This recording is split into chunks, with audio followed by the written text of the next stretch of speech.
When I was 14, she slapped me in the school parking lot. My father started the car and drove away in silence. The radio reporting traffic as if nothing had happened.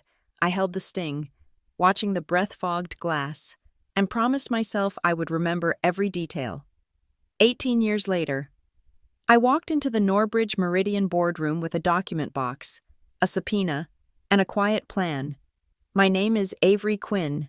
I am 32 years old, and my memory is a curated archive, cataloged with the cold precision of a legal clerk. The most foundational file, the one from which all others branch, is dated from a late autumn afternoon in the Eastmore High School parking lot. The sky was the color of a day-old bruise, a washed-out purple-gray that promised a cold night. The sodium lamps had just flickered on, casting a jaundiced, sickly yellow light that failed to cut through the gathering dusk. It was the kind of light that made everything look tired and stained. Dry leaves, brittle as old paper, skittered across the cracked asphalt in chaotic eddies, pushed by a wind that smelled of damp earth and car exhaust. The air was thin and sharp, and each breath was a small, cold shock to the lungs. I was 14, standing beside my father's sedan, the algebra textbook a dead weight in my backpack. Clarissa Vale, my stepmother, stood before me. Even then, she had an aura of polished, expensive control. Her coat was cashmere, the color of cream, and it seemed to repel the grime of the world around us. Her hair was a helmet of perfect blonde, untouched by the wind that whipped strands of my own across my face. She was speaking about my math grade, a C- on a midterm exam. Her voice wasn't loud, but it had a low, vibrating intensity that cut through the noise of distant traffic and the shouts of other students leaving for the day. It was a private sound in a public place, which made it all the more menacing. "It's not about the grade, Avery," she said, her lips a thin, bloodless line. "It's about the lack of effort. It's an insult. To me, to your father. It suggests you don't care about the opportunities you've been given." I remember the details with hallucinatory clarity, the way her breath plumed in the cold air, the faint, floral scent of her perfume, a jarringly pleasant note in the acrid air of the parking lot, and the ring on her right hand. It was a modern, architectural piece her jeweler had custom-made, a thick band of white gold with a single, square-cut sapphire set into it like a block of ice. The corners of the setting were sharp. My gaze had dropped to the pavement, a habit I'd developed to avoid the piercing quality of her stare. I was tracing the pattern of an oil stain with the toe of my sneaker. "I tried," I mumbled. "Mr. Henderson is just a hard grader." "Look at me when I'm speaking to you." The command was soft, but it carried the unyielding weight of a steel door slamming shut. I lifted my head. Her anger had tightened the skin around her eyes. She raised her hand, not in a wide, theatrical arc, but in a short, sharp motion. It wasn't the open-palmed slap from the initial memory that fear had distorted over the years. It was something more controlled, more intimate. She grabbed my upper arm, her fingers digging in with surprising strength. The sapphire ring pressed into my skin. It didn't break the surface, but the pressure was immense, a focused point of cold, hard pain. It was a promise of what could come next. The cold of the metal seemed to leach directly into my bone. The real impact wasn't the physical sensation, it was the public setting. The fact that a handful of my classmates were walking past, their heads turned, their expressions a mixture of curiosity and feigned indifference. It was the hot, crawling shame that flooded my face, a heat that had nothing to do with the non-existent cut and everything to do with the absolute humiliation. My father, Thomas Quinn, was standing by the driver's side door. He had been checking a message on his phone, a small island of self-imposed ignorance. When he looked up, he saw the tableau, his wife's hand gripping his daughter's arm, his daughter's face frozen in a mask of shock. He didn't move for a second. His face was a blank slate, his expression unreadable in the poor light. Then, he clicked the button on his key fob. The car chirped, the locks disengaging with a hollow thud. "Get in the car, Avery," he said, His voice was flat, devoid of any emotion. He didn't look at me, not directly. His eyes were fixed on the reflection in his side view mirror, a distorted, fisheye version of the world where he could watch without truly seeing. He got into the car, the driver's seat groaning under his weight. Clarissa released my arm, her hand dropping to her side as if nothing had happened. She walked around the car and got into the passenger seat, the door closing with a solid, final sound. I stood there for a moment, the spot on my arm throbbing with a phantom cold. Then I opened the back door and slid onto the leather seat. The interior of the car smelled of my father's cigars and Clarissa's cloying perfume. He started the engine, and the radio came on instantly, already tuned to the local news station. An announcer's calm, baritone voice filled the silence, detailing a multi-car pileup on the interstate. He spoke of lane closures and emergency response times with detached professionalism. My father pulled out of the parking space. The windshield wipers began their rhythmic, hypnotic sweep, clearing away a light mist that had begun to fall. Thwack swoosh, thwack swoosh. I counted each cycle, focusing on the monotonous sound. 1, 2, 3. It was a metronome for my breathing, a way to keep the tears that were burning the back of my throat from falling. I stared out the window, watching the yellow lights of the parking lot smear and blur as we drove away. We didn't speak. The silence in the car was a living thing, a heavy, suffocating blanket woven from years of unspoken rules. The most important rule, the one I was learning in that moment with brutal finality, was this: family matters are not for public consumption. You do not show weakness. You do not cause a scene. You absorb the impact, and you carry the bruise on the inside. When we got home, Clarissa went straight to their bedroom, closing the door behind her without a word. My father stood in the foyer, shrugging off his coat. He hung it in the closet with meticulous care, adjusting its position on the hanger. The finality of his words, when they came, was made worse by their quiet, reasonable tone. He turned to me, his face still carefully neutral. "Don't make your stepmother angry again, Avery." It wasn't a suggestion. It was a verdict. It was the closing of a case I didn't even know I was a part of. He was telling me that the responsibility for the incident was mine, my grade, my attitude, my failure to manage her emotions.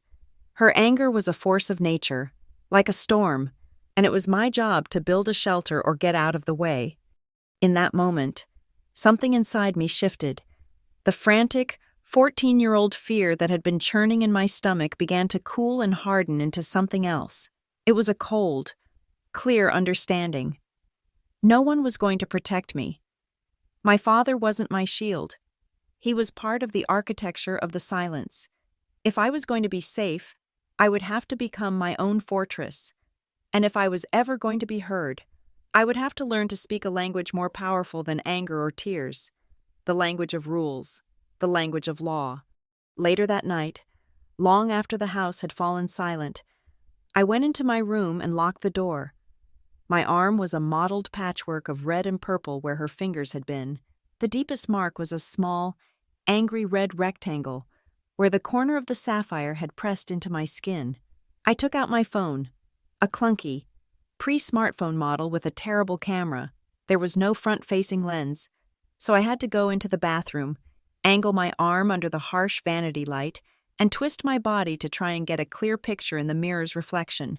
The image was grainy, the colors washed out, but the shape of her fingers and the sharp indent from the ring were unmistakable.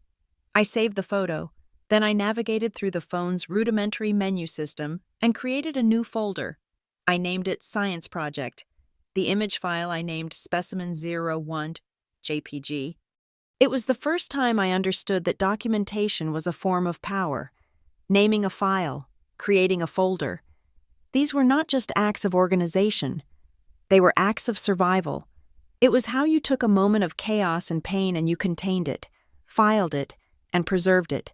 You turned a memory that could fade and warp into a piece of data, immutable, objective. It was the beginning of a lifelong habit, a quiet, methodical collection of facts, stored away in folders with innocuous names, waiting for the day they might be needed. That day, I didn't know what I would do with the evidence. I only knew that I had to keep it, because my father's parting words had given me my life's mission. I would not make Clarissa angry again. Instead, I would learn how to make her accountable.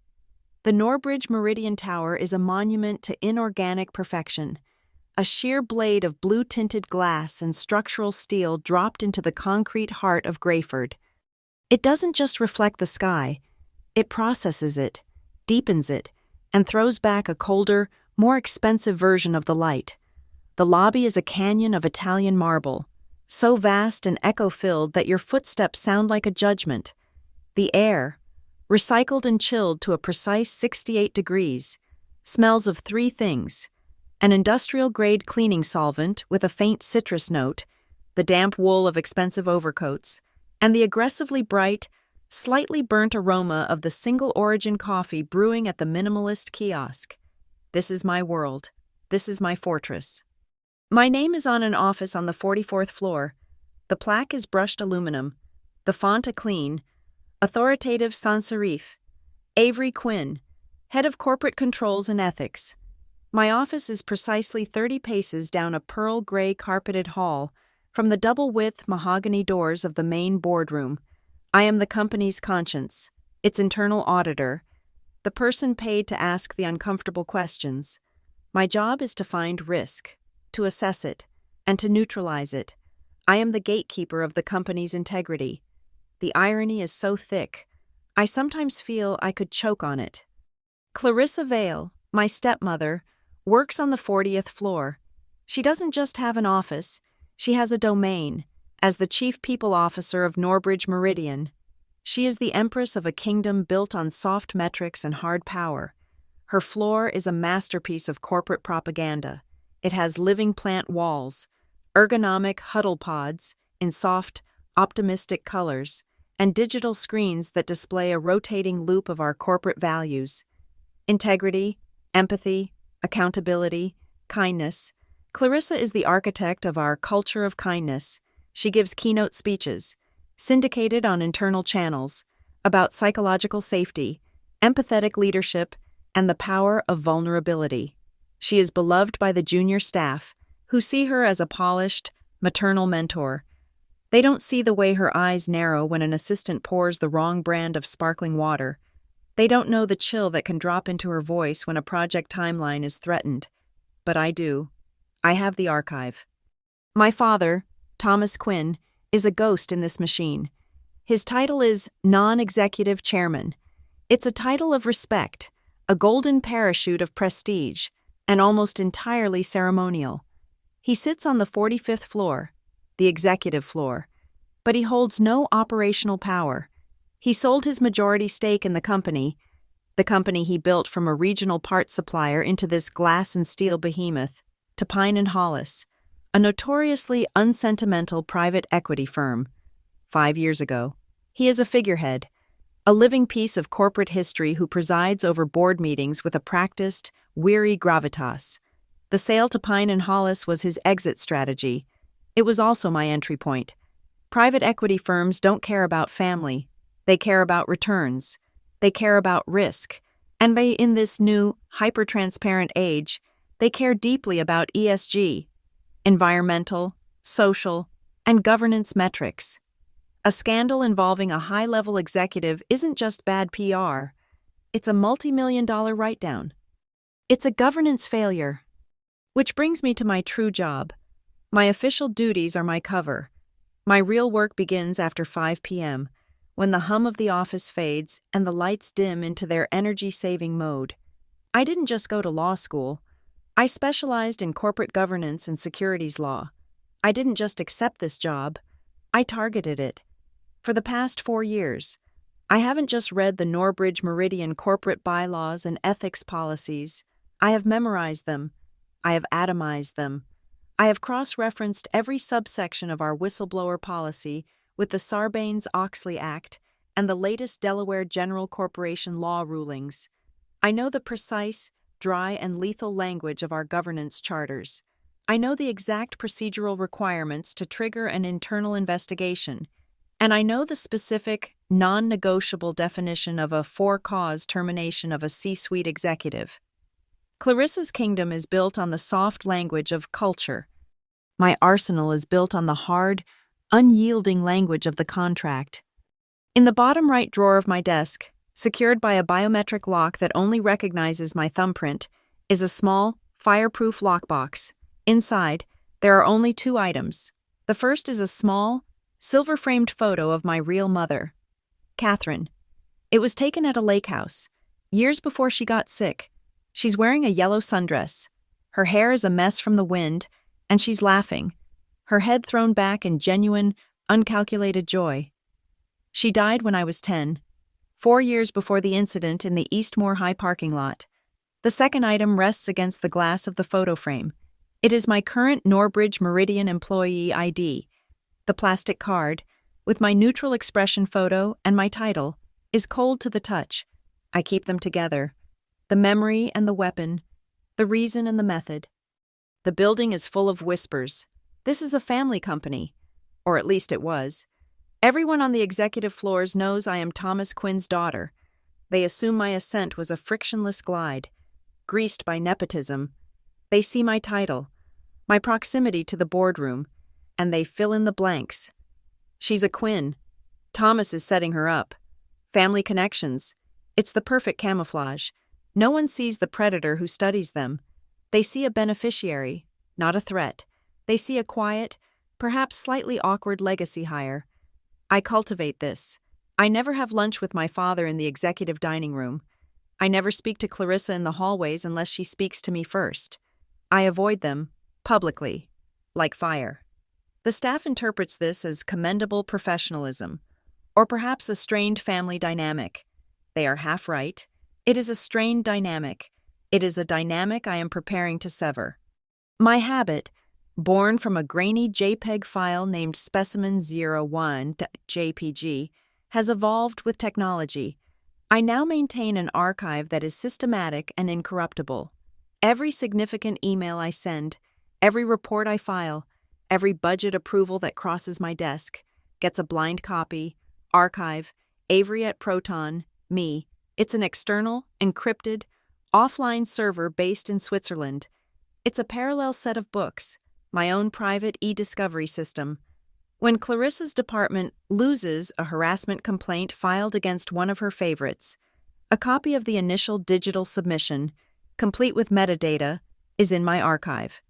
When she approves an outrageous coaching package for a friendly executive, the invoice and the digital signature log are in my archive.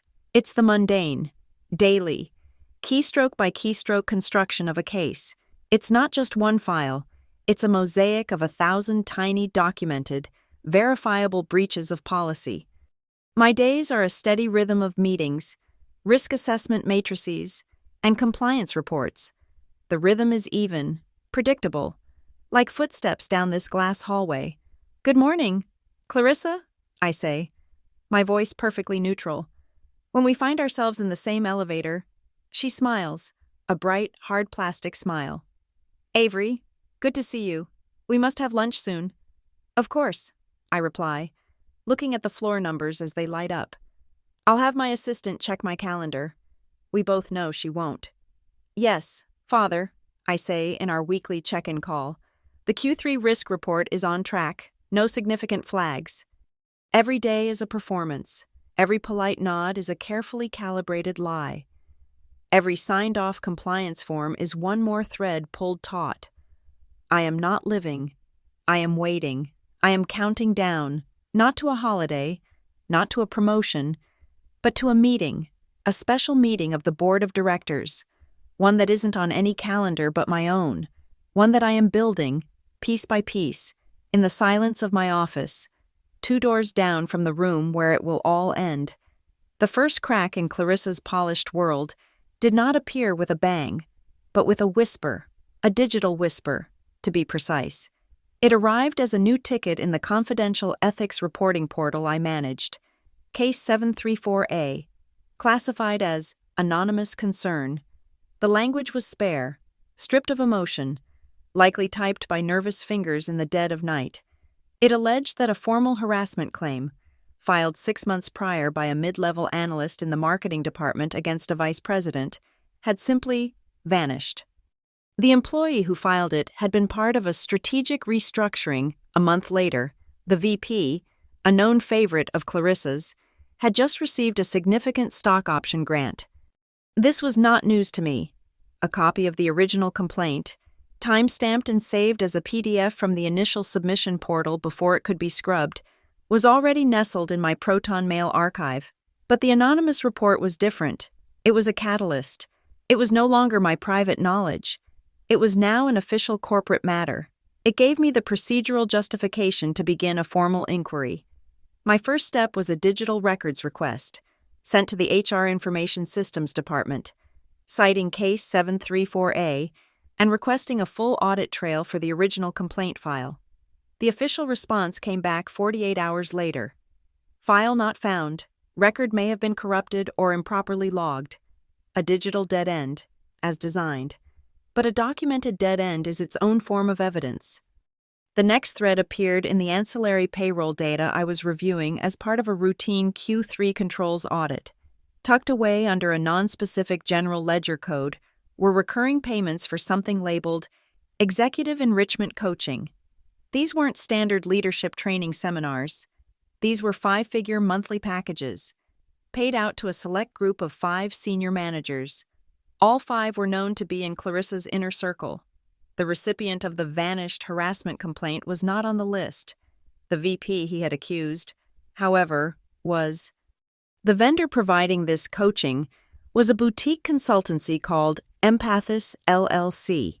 Their website was a masterpiece of meaningless corporate jargon, filled with stock photos of diverse teams laughing in sunlit conference rooms. They promised synergistic leadership actualization and empathy-driven cultural transformation. I ran a market rate analysis. The top-tier executive coaching firms in Grayford charged, at most, a third of what Empathis was billing Norbridge Meridian per head. I pulled the master services agreement. It was a 3-year, 7-figure contract. The signature at the bottom, a crisp, authoritative flourish, belonged to Clarissa Vale. Every digital signature at Norbridge Meridian is logged with a timestamp and an IP address. It's a standard security protocol. Citing a need to verify procurement controls for my audit, I requested the signature log for the Empathis contract from the IT security team. The file they sent was a simple text log, lines of code and numbers, but within it was the needle in the haystack. The contract had been executed at 10:47 p.m. on a Sunday night. The IP address wasn't from the Norbridge network. It was a residential IP address registered to an internet service provider in the suburban district of Oak Ridge. I ran a cross-check against the executive address database held by HR for emergency contact purposes. The IP address was registered to the home of Thomas and Clarissa Quinn. She had signed a grossly overpriced, multi-year contract with a questionable vendor from her living room, late on a weekend night. This wasn't just poor judgment. It was a willful circumvention of the normal weekday procurement and legal review process. It was an act of deliberate concealment. The third piece arrived not through a digital portal, but in a small, gray plastic bin. A summer intern from the HR department had left abruptly 2 weeks before her term was scheduled to end. Citing a family emergency, the cleaning crew, clearing out her temporary cubicle, found a generic USB flash drive that had fallen behind a filing cabinet. Following protocol for lost data devices, they turned it over to building security, who in turn routed it to my department to be assessed for sensitive company information before being wiped.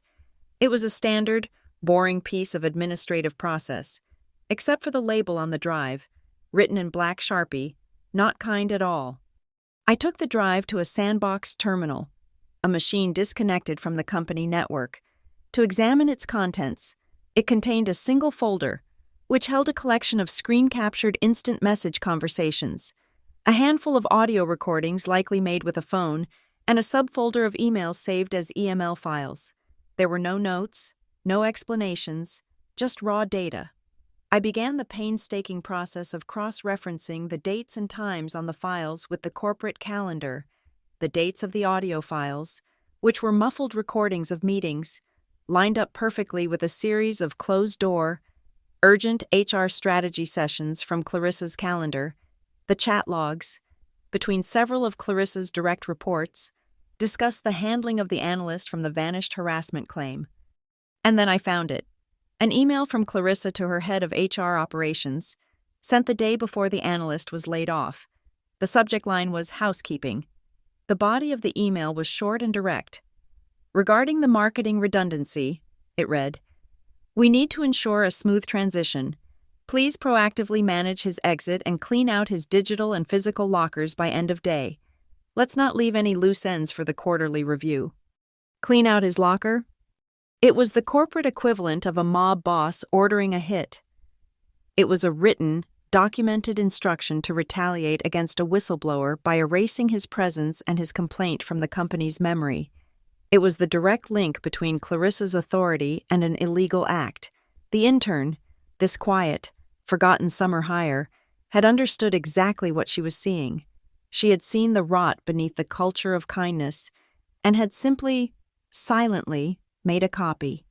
Now I had it. Financial malfeasance through the empathist contract, a pattern of favoritism through the coaching packages, a documented cover-up of a harassment claim, and a direct written order to engage in retaliatory action. This was no longer a collection of suspicions. This was a case. That evening, I stayed in my office until the tower was a silent skeleton. Under the glow of my monitor, I opened the official Norbridge Meridian case management system. I created a new file. Special Investigation 801B. Review of CPO conduct and vendor management. I began to upload the evidence, one piece at a time, the anonymous tip, the payroll data, the market analysis of coaching fees, the empathist contract, the IT log showing the signature from her home IP address, and finally, the contents of the USB drive, including the clean out his locker email. Each file was tagged, categorized, and logged with a description of its relevance. When I was done, I digitally signed the case file with my own credentials and clicked the button labeled Seal for Executive and Legal Review. The system confirmed the action with a small green notification box.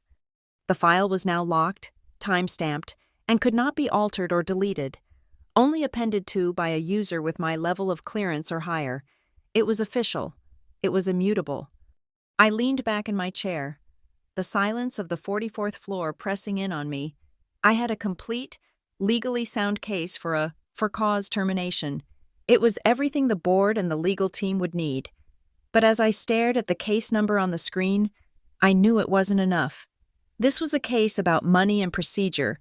It would allow Clarissa to frame this as a corporate disagreement, a matter of executive discretion. She would hire lawyers, create doubt, paint me as an ambitious subordinate with a vendetta. It was a strong case, but it was a corporate case. It lacked the final, necessary element. It had the cold, hard facts, but it needed a soul. It needed a piece of evidence so fundamental, so deeply tied to her character, that it would be impossible to dispute. The case I had built was a battering ram, capable of breaking down the door. But I still needed the knife, the one piece that would cut through all the lies and legalese and expose the truth of who she really was, not just as an executive, but as a person. The knife I was looking for was not in the corporate archive. It had been waiting for 18 years on a dusty hard drive in a suburban house 3 states away. It arrived, as the most pivotal evidence often does, not with a formal subpoena, but as an email attachment with the subject line, "Blast from the past. Hope you're well." The sender was a Mrs. Gable, our old next-door neighbor, a kind woman who used to give me cookies. She was digitizing old family videos and found a file she thought was of her son's birthday party. It wasn't. "I think this was the day your new security camera was installed," she wrote. "It must have been set to record on motion. I'm so sorry, dear. I never knew." The file was named DBC 14172. I downloaded it to my Sandbox terminal. I knew the date code instantly. The day after the C-, the day after the parking lot. My hands were perfectly steady as I double-clicked the file. The video flickered to life, the image wide-angled and slightly distorted. the colors muted by the cheap lens of an early-generation doorbell camera. The location was the side entrance of our old house, a narrow brick walkway between the garage and the kitchen door. The timestamp in the corner of the screen confirmed the date. 14-year-old me appeared first, walking quickly, head down, backpack slung over one shoulder. Then Clarissa entered the frame, moving faster. She caught up to me at the door, grabbing my arm to stop me from going inside. "I told you not to mumble," she said. Her voice was a low hiss, perfectly audible on the camera's cheap microphone. She wasn't yelling, it was colder than that. "I told you there would be consequences for disrespect." She pushed me. It wasn't a violent shove, but it was hard and deliberate. My back hit the brick wall with a dull thud that the microphone picked up. My head snapped back. I saw my own face in the grainy footage, a mask of stunned fear. "You will learn," Clarissa said, her face close to mine. "And you will not tell your father, or anyone else, about these lessons. This is between us. This is how you learn to be a proper young woman." Then he was there. My father. He walked into the frame from the direction of the garage. He saw it all in a split second. Clarissa with her hand on my arm, pinning me to the wall. The look on my face. He stopped. His face, for a brief, unguarded moment, was a canvas of conflict. He took a half step forward. His hand came up, as if to rest on Clarissa's shoulder, to pull her away. It hovered in the air for a fraction of a second. Then, it dropped to his side. He looked away, towards the street, as if suddenly fascinated by a passing car. He cleared his throat. "Clarissa," he said, his voice strained. "Dinner reservations are at 7. And then he walked past us, out of the frame, and into the house. The sound of the kitchen door closing was like a gunshot. Clarissa held my gaze for another second, a triumphant, knowing smirk on her lips, then released me and followed him inside. The video ended. I sat there, the silent, empty walkway still on my screen. I didn't feel anger or sadness. I felt a profound, chilling sense of validation. The abstract memory had been rendered into concrete, verifiable data. I immediately went to work. I wasn't a traumatized girl anymore. I was a forensic analyst. I ran the video file through a hashing algorithm, generating a unique SHA-256 checksum. This was my proof that the file was original, unaltered from the moment Mrs. Gable had copied it from her old drive. I extracted the full metadata. The file contained the camera's model number, the exact time of recording down to the millisecond, and most importantly, the GPS coordinates embedded from the home's internet router. The location was tagged to our old address. It was a perfect, self-contained, legally unimpeachable piece of evidence. Then, I went to the biometric lockbox in my desk. I took out the small silver frame containing my mother's photo and set it aside. Beneath it was a clear plastic sleeve. Inside was a faded, brittle hospital wristband. From the week after that video was recorded, I had complained of a sore back and shoulder, and my father, in a rare moment of what might have been guilt, had taken me to an urgent care clinic. I had kept the band. I took out my phone and photographed it on the neutral gray surface of my desk, the high-resolution camera capturing every detail, the patient name, Avery Quinn, the date of admission, and the reason for visit field, filled out in a doctor's hurried scrawl. Patient reports fall. Examination reveals soft tissue injury and deep bruising to upper back and shoulder, consistent with impact against a flat surface. The pieces were slotting together with the cold, satisfying click of a well-oiled machine. The video was the event. The hospital band was the documented physical consequence. My father's appearance was proof of his knowledge, his complicity through inaction. This was the knife. My next step was to establish its relevance in the present day. Last month, Clarissa had been the keynote speaker at the Norbridge Annual Leadership Summit. Her speech, titled Our Zero Harm Culture, had been recorded and was mandatory viewing for all senior management. I pulled the video from the corporate intranet. I put it on one half of my screen and the doorbell camera footage on the other. "A true leader," Clarissa said, her voice warm and resonant in the auditorium. builds a sanctuary, not a battlefield. They create a space of absolute psychological and physical safety, where every single person feels heard, valued, and protected from harm. On the other screen, her younger self pushed my 14-year-old body against a brick wall. Harm is not just a physical act, she continued, her expression earnest. It's the quiet threat. It's the culture of silence. It's the knowledge that your voice doesn't matter. Our commitment here at Norbridge is to eradicate that fear. Zero harm, zero silence. On the other screen, her voice was a venomous whisper. You will not tell your father or anyone else. The hypocrisy was so profound, so complete, it was almost beautiful in its purity. I took a 5-minute clip from her speech and the 30-second doorbell video and saved them in a new folder. The case was no longer just about financial impropriety. It was now about the fundamental character and integrity of a C-suite executive. I scheduled a brief, informal consultation with Alan Joyce, our in-house general counsel. I presented it as a hypothetical.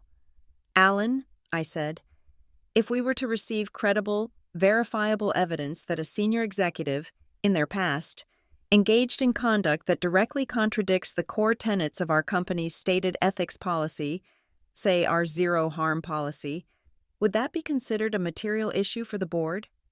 Alan, a man who lived and breathed fiduciary duty, didn't hesitate. Past conduct speaks to present character. Avery, if the evidence is solid and proves a fundamental dishonesty or a propensity for intimidation, especially if that executive is in charge of HR, it's not just material. It's a ticking time bomb. It exposes the company to massive liability. We would have a duty to investigate immediately. The final pieces fell into place that week. An anonymous inquiry, little more than a single sentence, was sent to the board's public contact email. We are minority shareholders with concerns about potential conflicts of interest and ethical lapses within the HR leadership. The inquiry was, by procedure, routed to my department for initial assessment. It was the external trigger I needed. I had received it from a shell email address I had created myself months ago for just this purpose. And then, Clarissa made her final, fatal mistake. Worried about the whispers of my routine audits, she tried to use her influence. She sent an email to my father, because executive-to-board communications are logged on a separate server for compliance reasons. A copy was flagged for review by my department's automated system. The email was short. The subject, Avery, the body, Thomas, your daughter is digging into things that are none of her business. You need to handle this. Keep that girl away from the ethics committee. Keep that girl away from the committee. Obstruction of a potential investigation. Using her personal relationship with the chairman to interfere with corporate governance, it was a rookie mistake, born of arrogance and panic. I sat in my office, the city lights beginning to glitter in the dusk outside my window. I appended 4 new items to the sealed special investigation file, 801B. First, the doorbell camera video, labeled Exhibit A, past conduct. Second, the photo of the hospital band, labeled Exhibit B, corroborating medical evidence. Third, the anonymous shareholder inquiry, labeled Exhibit C, external catalyst for review. And fourth, her email to my father, labeled Exhibit D, attempted obstruction. I typed a final sentence in the summary notes.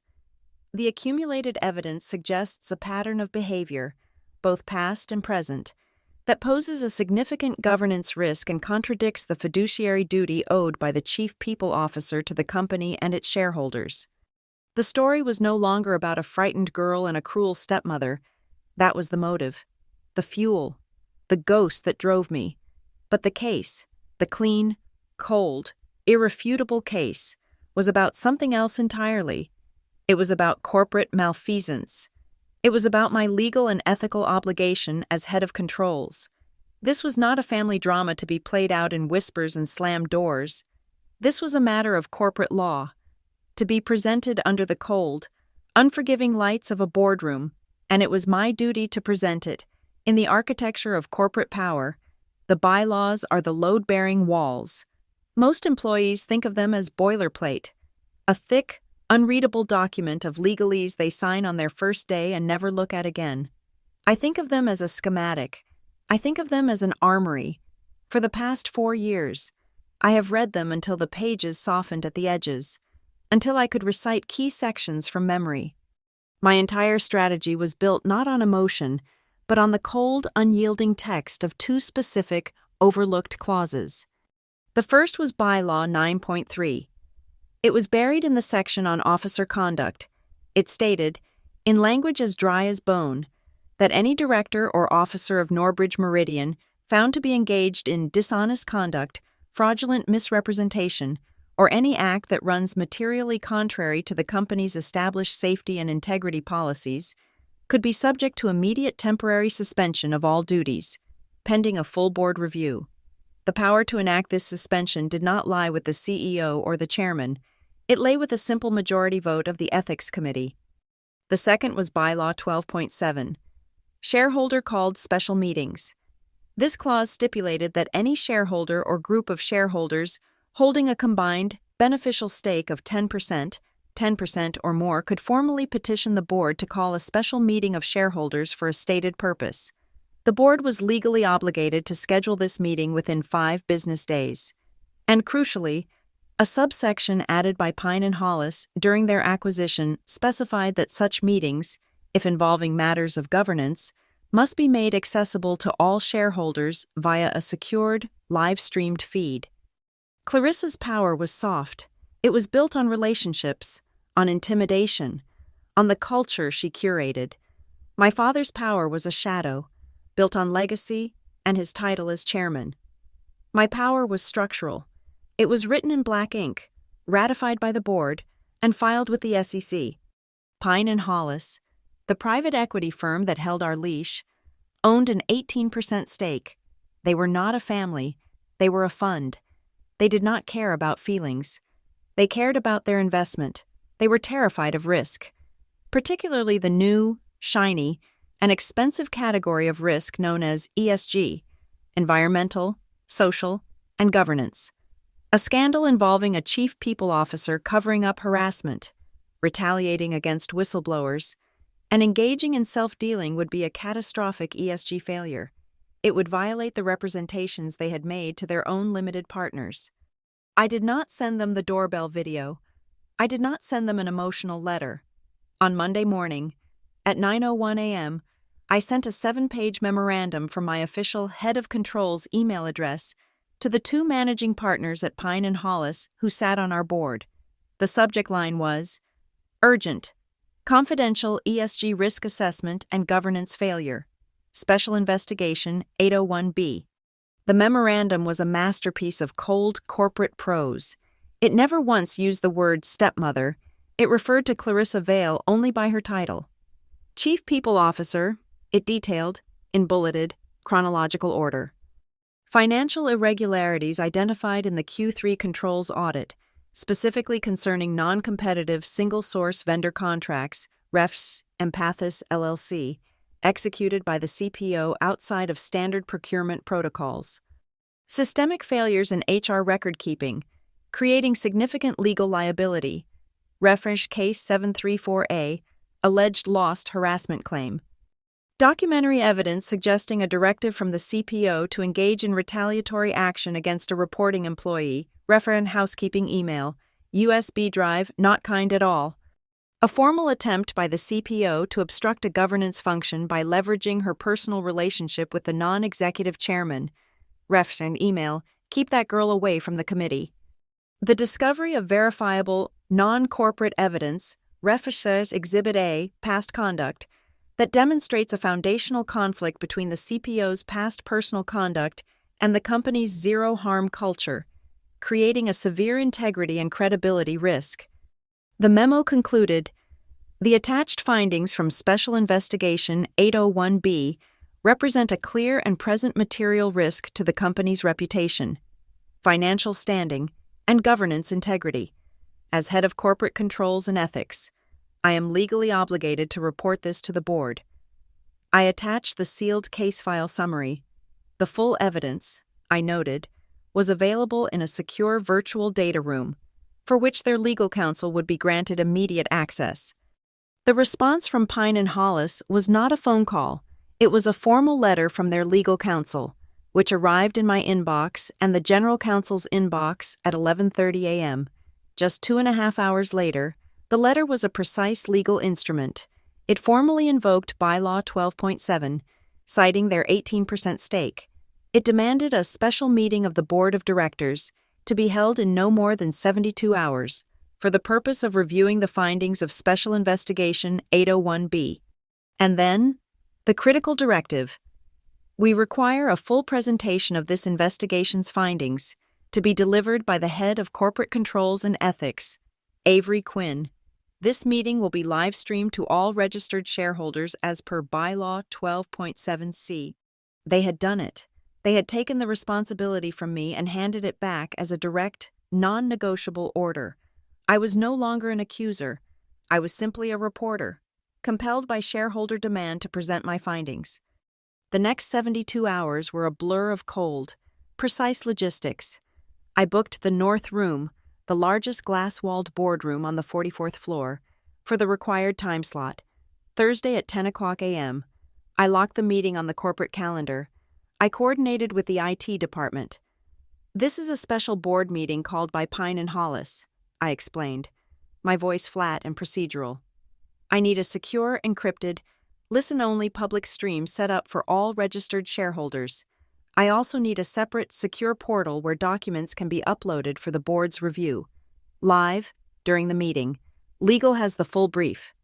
The IT team, accustomed to urgent, strange requests from the executive floor, simply nodded and got to work.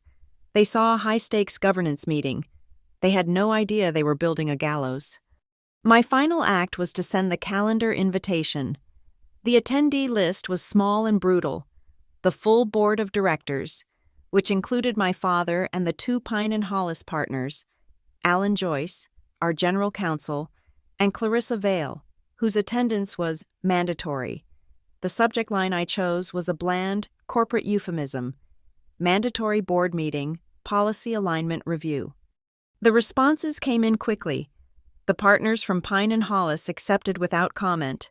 The other board members, smelling the blood in the water, did the same.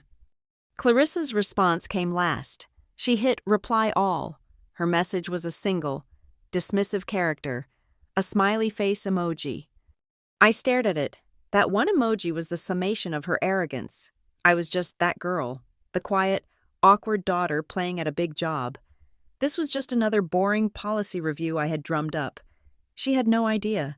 She was walking into a room she believed she controlled, blind to the fact that the room had been rebuilt, using the company's own blueprints, into a cage.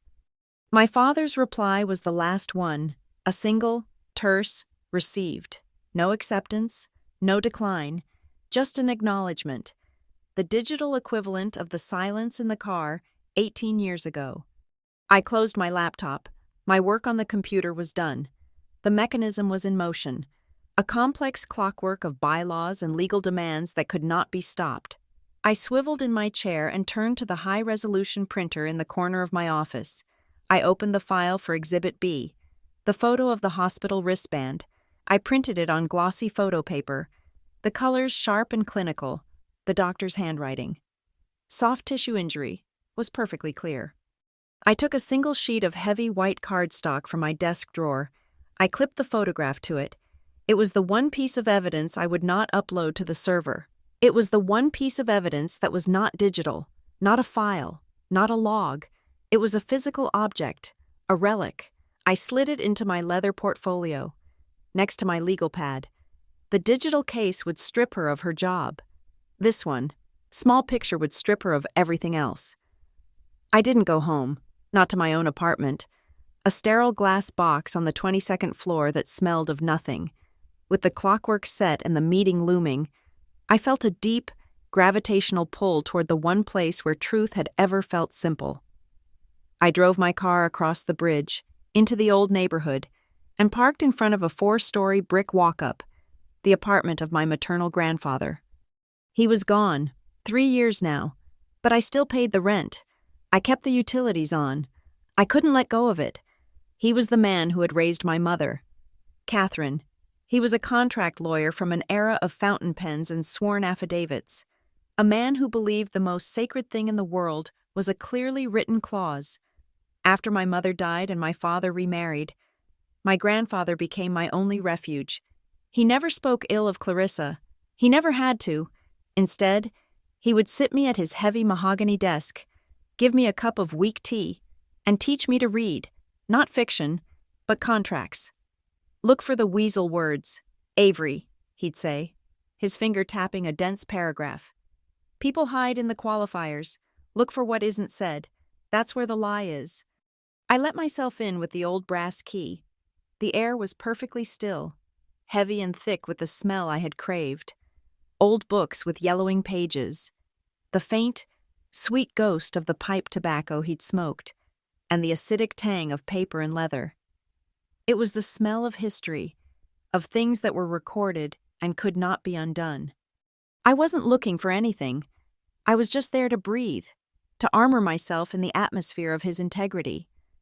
I ran my hand along the rows of his law books. I sat in his worn, cracked leather chair. The chair groaned, a familiar, comforting sound. I opened the deep bottom drawer of his desk, just to see the objects inside. His old fountain pen, a tin of dried-up ink, a magnifying glass, a stack of blank legal pads. My fingers brushed against something in the very back, tucked beneath a stack of old bank statements. It was a large, 9x12 manila envelope, thick and stiff. It was sealed not with glue, but with a disc of dark red wax, brittle with age. His initial, a Gothic R for Robert, was pressed into it, written on the front in his elegant, architectural script. The ink faded to a brownish gray, were 5 words. For Avery, open when ready. My breath caught.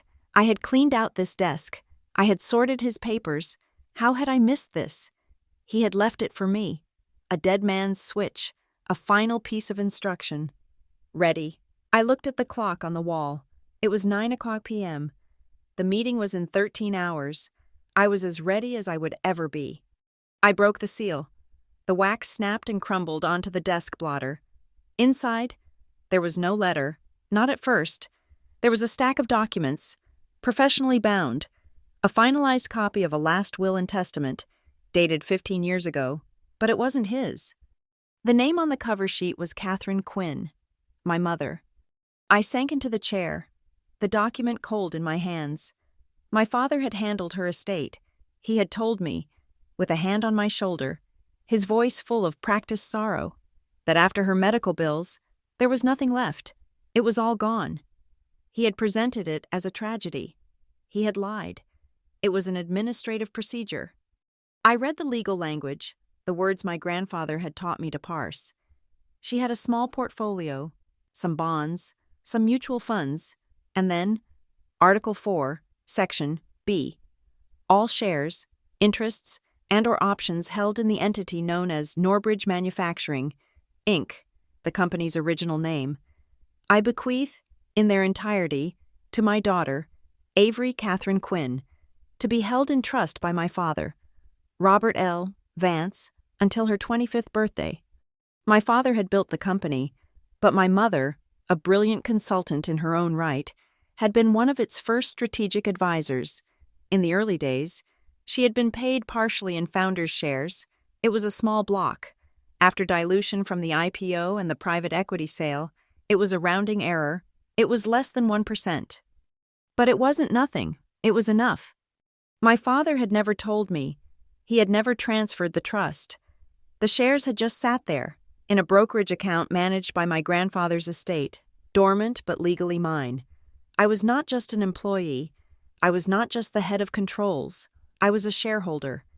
Bylaw 12.7, the one Pine and Hollis had used to call the meeting, also gave any attending shareholder the right to be recognized, the right to speak, the right to ask questions directly to the board.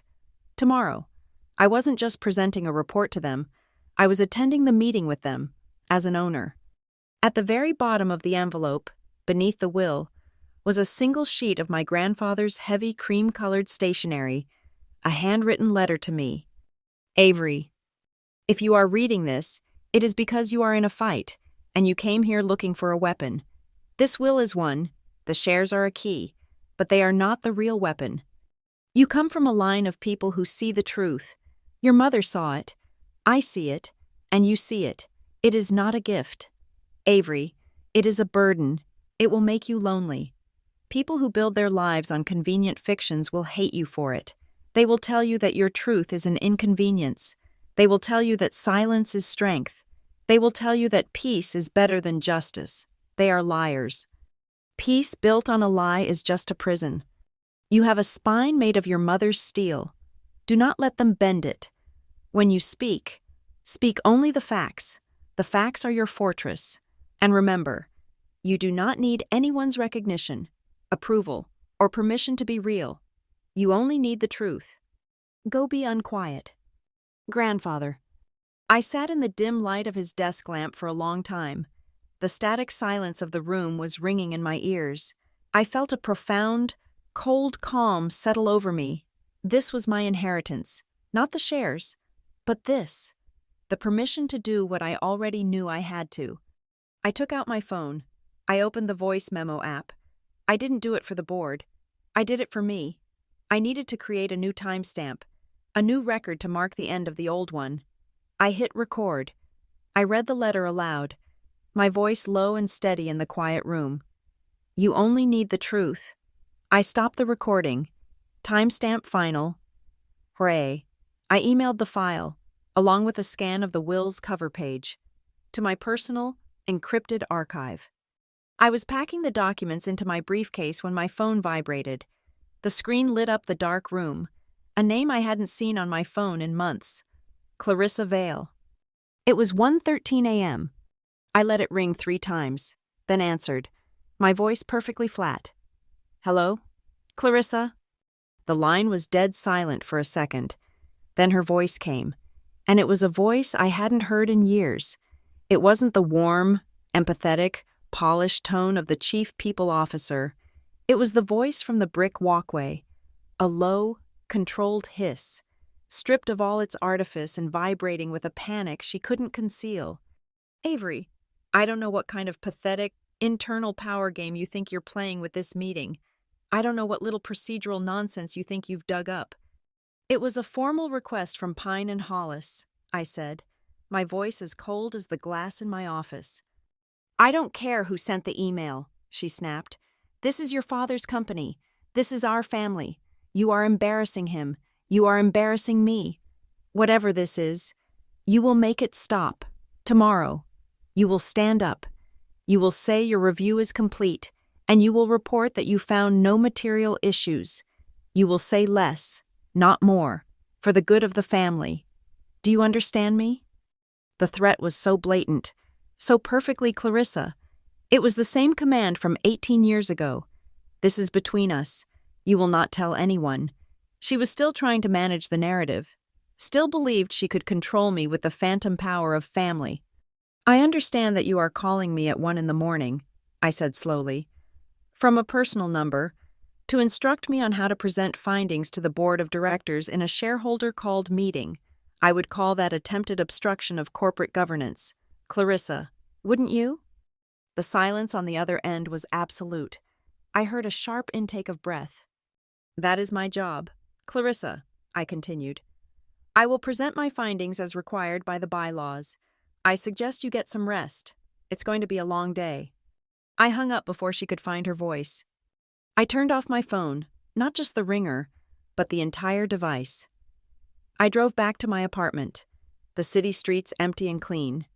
In my bedroom, I laid out my suit for the morning, dark gray, authoritative, on my nightstand. I placed 2 items side by side, the glossy, printed photograph of the hospital wristband and the small, laminated proxy card that had been in the envelope with my mother's will, identifying me as a shareholder, the evidence of the injury, and the proof of the power. I got into bed and set my alarm for 6 a.m. I did not expect to sleep, but I did. I slept for exactly 4 hours. A deep, dreamless void. And then, just before the alarm woke me, I dreamed. I was in the back of my father's sedan. The windows fogged, the wipers were on, sweeping back and forth, back and forth. But they weren't clearing rain. They were scrubbing the sickly, jaundiced yellow of the sodium streetlights from the glass, and with every pass, the world outside became sharper, clearer, and brighter. The air outside the north room was pressurized and still, like the moment before a lightning strike.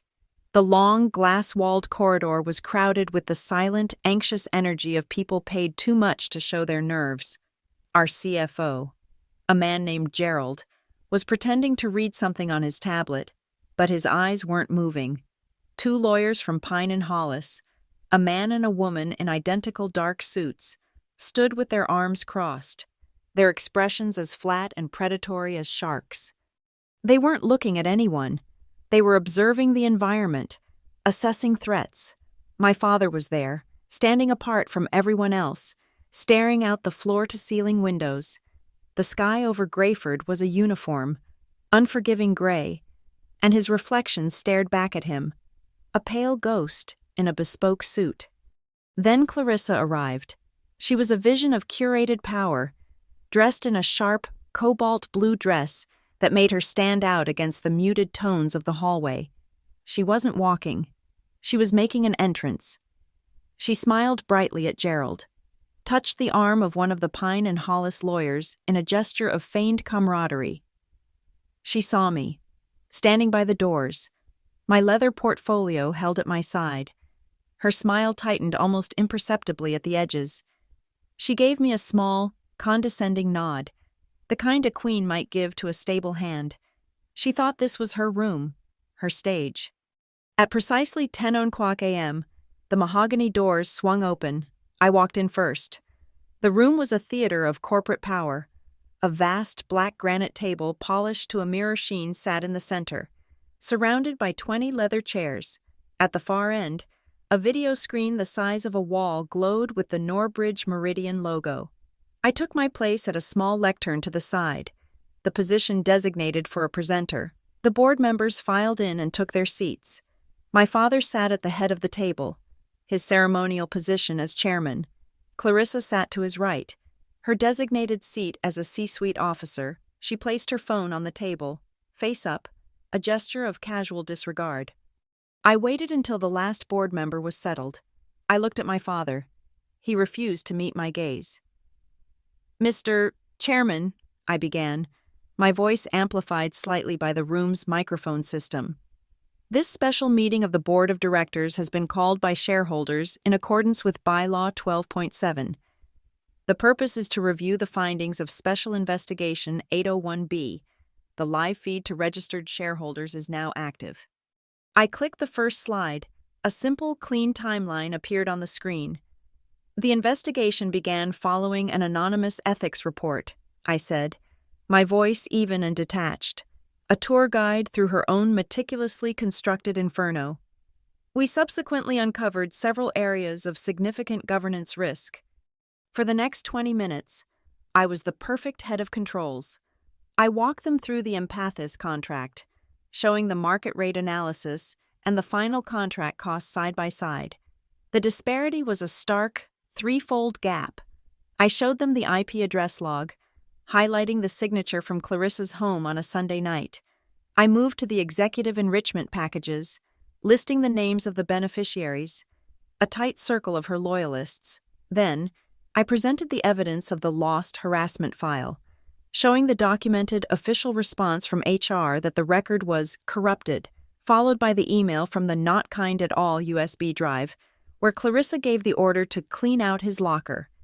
With each slide, the atmosphere in the room grew colder. The Pine and Hollis partners were making notes, their faces impassive. Gerald, the CFO, was visibly sweating. My father stared at the polished surface of the table, as if trying to read the future in its dark reflection. Only Clarissa seemed unfazed. She leaned back in her chair, a faint, dismissive smile playing on her lips. When I finished the summary of the financial and procedural breaches, I paused. Clarissa chose that moment to speak. her voice dripping with condescending amusement. "With all due respect, Mr. Chairman," she said, addressing my father but looking at me. "This is a masterful piece of sophistry, a truly impressive attempt by a junior executive to string together unrelated data points, misinterpret policy, and create a narrative where none exists. This isn't a governance failure, it's garbage data, presented with a clear and malicious agenda." I didn't respond to her. I simply looked at the screen. "That concludes the review of the financial and procedural findings," I said calmly. "The final part of this presentation addresses a foundational integrity risk, as it pertains to the company's stated zero-harm policy." I clicked to the next tab on my presentation remote. The title on the screen changed, in the same clean corporate font. It now read, Exhibit A, Past Conduct Integrity Review. Then, I played the video. There was no introduction, no music, just the sudden, grainy, wide-angled view of a brick walkway. The video was silent for the first few seconds, save for the ambient, tinny sound of wind rushing past a cheap microphone. The room was utterly still. Then, my 14-year-old self appeared, and a moment later, Clarissa. I watched the board members' faces. Their casual confidence evaporated. They leaned forward, their eyes locked on the screen. They watched her grab my arm. They heard her hissing voice, perfectly, horribly clear in the silent, acoustically perfect boardroom. "You will not tell your father, or anyone else, about these lessons." They saw the push. They saw my back hit the wall. The sound that came through the speakers wasn't a dull thud. It was a sharp, ugly crack as the small microphone peaked and distorted the noise of the impact. It sounded like a bone breaking. In the tomb-like silence of the north room, it was an explosion. Every person in the room flinched. They saw my father walk into the frame. They saw his hand hesitate. They saw him walk away. The video ended, and the screen went black. No one moved. No one breathed. The silence was a physical weight, pressing down on all of us. Clarissa's face was a mask of chalky white, her mouth slightly agape. She was the first to break. She shot to her feet, her chair scraping loudly against the floor. "This is outrageous! This is an ambush!" she cried, her voice high and strained. "This is a private family matter. It happened almost 20 years ago. It is completely inadmissible and has absolutely no bearing on my professional conduct or this meeting." Before I could speak, one of the Pine and Hollis lawyers, the man, spoke for the first time. He didn't raise his voice. He didn't look at Clarissa. He looked at a copy of the bylaws in front of him and read in a calm, lethal monotone. "Per the Norbridge Meridian Corporate Bylaws, Article 9, Section 3, he stated, his voice cutting through her panic. "An officer may be subject to immediate suspension by the Ethics Committee for," and I quote, "any act that runs materially contrary to the company's established safety and integrity policies. The company's primary integrity policy, championed and signed by the Chief People Officer herself, is the Zero Harm Culture Initiative." He looked up, his gaze finally settling on Clarissa. The evidence presented in Exhibit A would appear to be materially contrary to that policy. Clarissa sputtered, speechless. Her eyes darted to my father, a desperate, silent plea. "Say something. Do something." My father looked down at the table. I could see his hand, resting on a leather-bound notepad. It was trembling, a slight but uncontrollable tremor. He remained silent. And in that silence, I moved. I walked from the lectern to the main table. I reached into my portfolio and took out the piece of white cardstock. I slid it across the polished black granite. It stopped directly in front of the chairman of the Ethics Committee, a stern-faced woman named Eleanor Vance. It was the photograph of the hospital wristband. The room was so quiet, I could hear the faint hum of the climate control system. My voice, when I spoke, was low and clear, and carried to every corner of the room. "Integrity," I said, looking from Clarissa to my father to the rest of the board, "is not part-time. A person's character is not suspended when they walk through the office door. That is a photo of the documented physical injury that resulted from that family matter. Eleanor Vance picked up the photograph. She studied it for a long moment, her expression unreadable. She looked at the video screen, which was still black.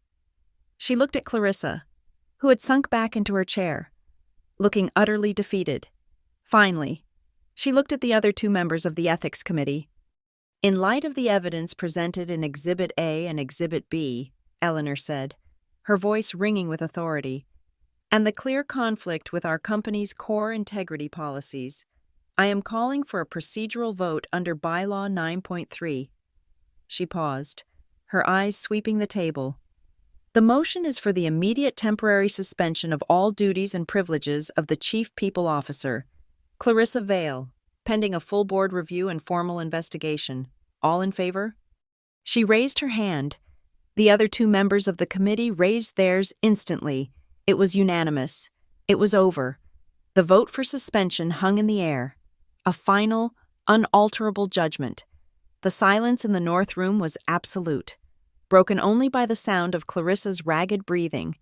Alan Joyce, the general counsel, cleared his throat, his face pale. "The motion carries," he said, his voice straining for formality. "Mrs. Vale, your access to all company systems is hereby revoked. Security will escort you." "You can't," Clarissa whispered, her eyes wide with a feral panic. Then, she seemed to seize on a new strategy. Her panic receded, replaced by a cold, reptilian cunning. She reached for her leather portfolio. "You can't suspend me, because I quit." She pulled out a single sheet of paper, her hands shaking her voice regaining its strength. "This is my formal letter of resignation, effective immediately, citing personal health reasons." She threw it onto the black granite table. It slid to a stop in front of my father. And she continued, her lawyer, who had been sitting silently in a corner, now standing up. "Mrs. Vale will be invoking Section 11.4 of her Executive Employment Agreement, resignation for good reason, which includes the intolerable and targeted harassment she has been subjected to in this meeting." The lawyer took over, his voice a smooth, practiced drone. "Per Section 11.4, her resignation triggers the full severance package, including all non-vested stock options and the agreed-upon 7-figure parachute payment. This is, of course, all contingent on the mutual non-disparagement clause." This was her counter-move, the gambit. She was trying to buy her way out, to buy our silence. She would walk away with millions, and the company would be legally gagged, unable to ever speak of this meeting, of the video, of the fraud. She would rebrand herself as a victim of a corporate witch hunt and be on another board within a year. The board members looked at each other. It was an expensive, disgusting pill to swallow, but it was a clean end. It would make the problem go away. The Pine and Hollis partners exchanged a look. I could see the calculation in their eyes. A 7-figure payout was still cheaper than a public scandal. They might actually take it. I stood up from the lectern. "Mr. Chairman, Mr. Joyce," all eyes turned back to me. "That is an incomplete reading of the executive contract."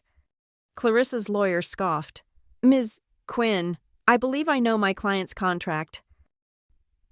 "Then you must know Addendum C to Section 11.4, I replied, my voice as cold as the glass walls. "The addendum, which I have right here, states that all severance, all parachute payments, and all non-disparagement clauses are rendered null and void in the event of, and I quote, a finding of gross misconduct, willful fraud, or active interference with a corporate investigation." Clarissa's face hardened. "You have no proof of that. You have a grainy 18-year-old video and a few accounting disagreements that I have already dismissed as garbage data. You have no proof of active interference." I gave her a small, tight smile. It was the first time I had smiled all day. "Oh, but I do. Clarissa, the investigation wasn't just about the past. It was about the present." I turned my gaze to the head of IT security, a man named Davies, who was standing by the wall, as requested. "Mr. Davies," I called out, You were monitoring the CPO's network activity last night. As part of this investigation, can you please share your findings with the board? Davies stepped forward, tablet in hand. Yes, Ms. Quinn. He looked at the board, not at Clarissa. He was a man of pure data. At 1:13 a.m. this morning, I watched Clarissa's blood drain from her face. 1:13 a.m., the exact moment she had called my personal cell phone.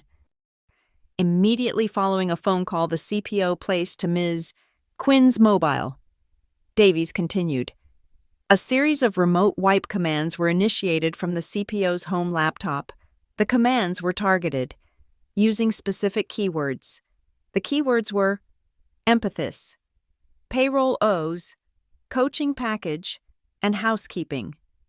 Simultaneously, a high-level admin command attempted to access and permanently delete the original complaint file, Case 734A, from the ethics server, which was already under a legal hold. A collective gasp went up from the board. This wasn't hypocrisy. This was a felony. But the data wipe was not the only attempt, I continued, taking back the floor. My voice was a hammer, driving the nails into the coffin. We were also monitoring physical assets. I clicked my remote. The massive wall screen lit up, not with a timeline, but with a black and white, time-stamped security feed. This, I said, is from our off-site document storage facility.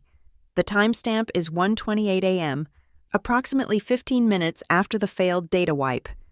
The video showed a figure in a hoodie, a junior assistant from Clarissa's office, her face a mask of panic as she frantically loaded document boxes onto a cart. The employee accessed the secure facility using a high-level access card, I narrated. Mr. Davies, can you confirm the card's registration? The card, Davies read from his tablet, is registered to Clarissa Vale. The manifest for those 3 boxes, I concluded, corresponds to the HR personnel and investigation files for the last 3 fiscal years. This is a willful criminal spoliation of evidence.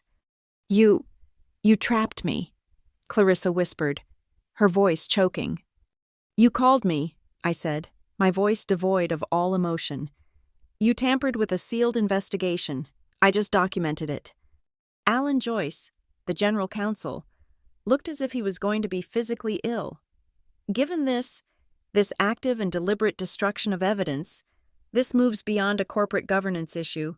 This is a criminal matter. As if summoned by his words. The double doors of the north room opened, not with a request, but with a quiet, unassailable authority. 2 men and a woman in dark, professional suits entered. They were not corporate security. Their badges were from the district attorney's office. This is a closed board meeting, Alan Joyce stammered, rising to his feet. The lead investigator, a woman with cold, clear eyes, paid him no attention. Her gaze found Clarissa.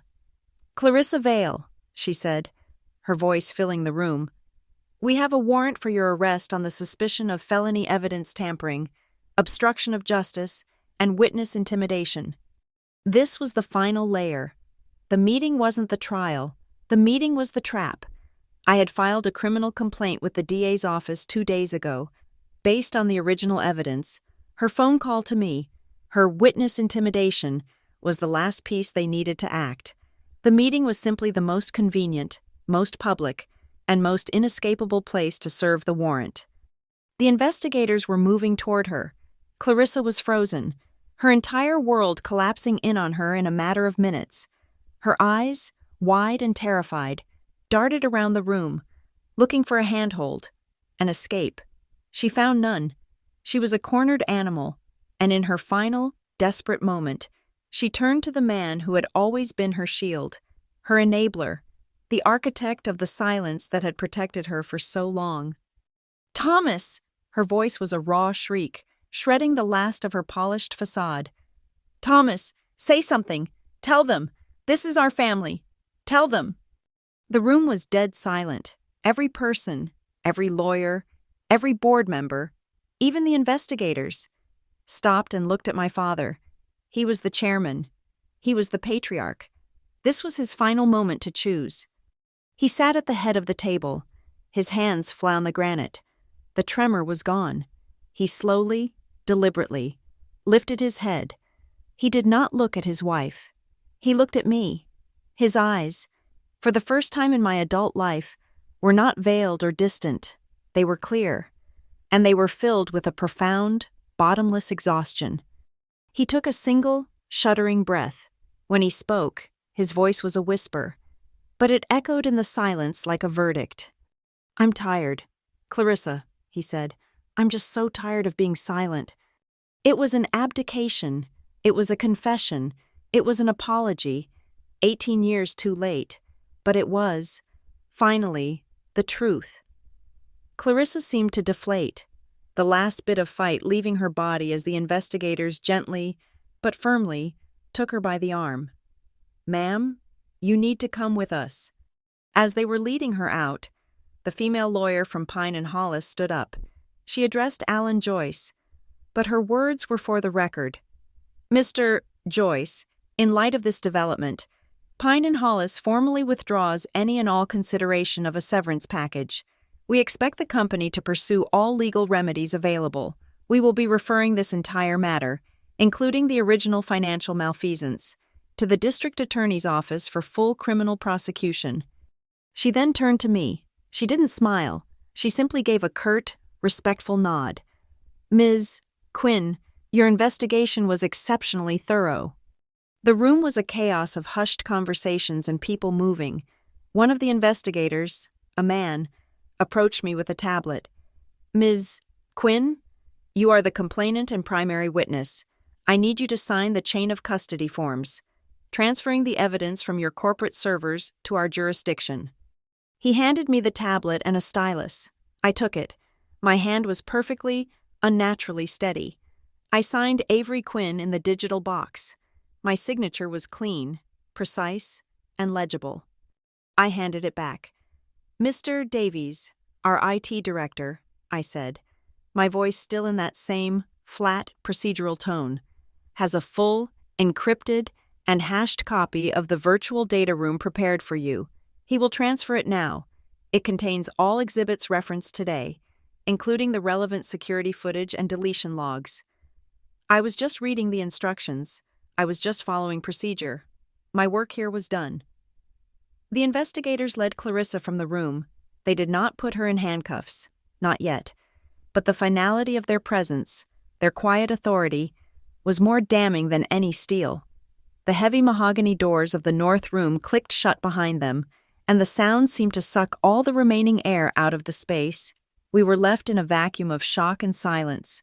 The board members sat like statues, their faces pale, staring at the empty chair at my father's right hand. The wall-sized screen still glowed, a silent witness, broadcasting this corporate autopsy to hundreds of unseen, unknown shareholders. The feed was still live. A voice, tentative and crackling over the room's intercom, broke the spell. It was the corporate communications director, the designated MC for the live stream, speaking from a control room somewhere on another floor. He was a man paid to manage narratives, and the narrative had just been hijacked by the district attorney's office. He was trying, desperately, to put the lid back on Pandora's box. "Ms. Quinn," he began, his voice straining for a tone of neutral inquiry. "Avery, that was powerful testimony, but for the benefit of our shareholders who may be struggling to connect these events. Some might question the necessity, the propriety, of introducing a deeply personal, historical matter into a corporate governance review.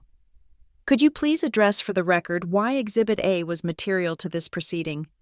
He was giving me an out, a chance to soften it, to reframe it in bloodless corporate jargon. He was asking me to help him clean up the mess. I did not look at the board members. I did not look at my father. I looked directly into the small, black, unblinking eye of the camera mounted on the far wall. I was not speaking to the men in this room. I was speaking to the intern on the 12th floor who was afraid of her manager. I was speaking to the analyst in the London office whose bonus had been stolen by a credit-stealing VP. I was speaking to every person who had ever been told to swallow their truth for the good of the company. "Culture is not a poster on the wall," I said, my voice low and clear, each word a carefully placed stone. It is not a keynote speech or an annual training module. Culture is the sum of the secrets we are forced to keep. It is the truth that each one of us brings through the door every single morning. I paused, letting the silence stretch. You cannot have a zero-harm culture in the boardroom if you have a culture of harm in your past. You cannot demand integrity from your employees if you do not possess it yourself. The character of this company is the character of its leaders.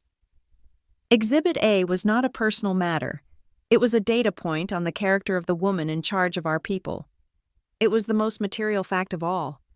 A commotion at the door. It swung open again. It was Clarissa, flanked by the investigators. Her lawyer was arguing, citing a right to be present for the remainder of the board's vote. It was a desperate, procedural delay. She saw me looking at the camera, saw the unyielding set of my jaw, and something inside her finally broke. The CPO, the strategist, the manipulator, it all fell away, and all that was left was the raw, snarling core of her rage and fear. Tears were streaming down her face, carving paths through her expensive foundation. "You don't understand," she sobbed, her voice a ragged cry that filled the room. Everyone makes mistakes. It was one afternoon. I was stressed. He was a difficult child. Everyone has things they regret. It was her last play, a plea for empathy, an appeal to the shared, flawed humanity in the room. Some of the board members shifted uncomfortably. They were men who had likely made their own mistakes, kept their own secrets. I did not soften my gaze. "Yes," I said, my voice cutting through her tears like a scalpel. "Everyone makes mistakes." I let the agreement hang in the air for a beat. An accountability is different from an excuse. The distinction landed with the force of a physical blow. There was no answer to it. It was final. Clarissa seemed to crumple, all the fight gone out of her. And then, a new sound, a low guttural noise from the head of the table. My father, who had been sitting as still as stone, his head bowed, finally looked up. He didn't look at the board. He didn't look at the wreckage of his wife being led away by the law. He looked at me. His face was a ruin. The carefully constructed mask of the chairman shattered, revealing the weak, tired man beneath. His eyes were red. "Avery," he said, and his voice was a raw, broken thing, a sound I had never heard from him before. "Avery, I'm sorry." The words hung in the air between us, heavy with the weight of 18 years of silence, of complicity, of drives home with the radio playing. The 14-year-old girl inside me, the one who had counted the rhythm of the windshield wipers to keep from crying, wanted to scream at him. The 32-year-old woman, the head of controls, felt nothing at all.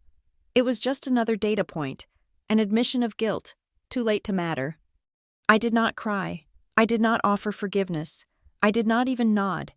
I simply gave him the reason. Not my reason, but the original reason, the one that had been waiting in a sealed envelope for me to be ready. I thought of my mother's handwriting, the strong, confident loops of her script. I thought of my grandfather's command. I looked at my father's ruined face, and I gave him the only answer there was. My voice was as quiet as a prayer and as hard as a promise. My mother's last words to me, in her last letter, were, "Be unquiet." It was not an accusation. It was a statement of fact.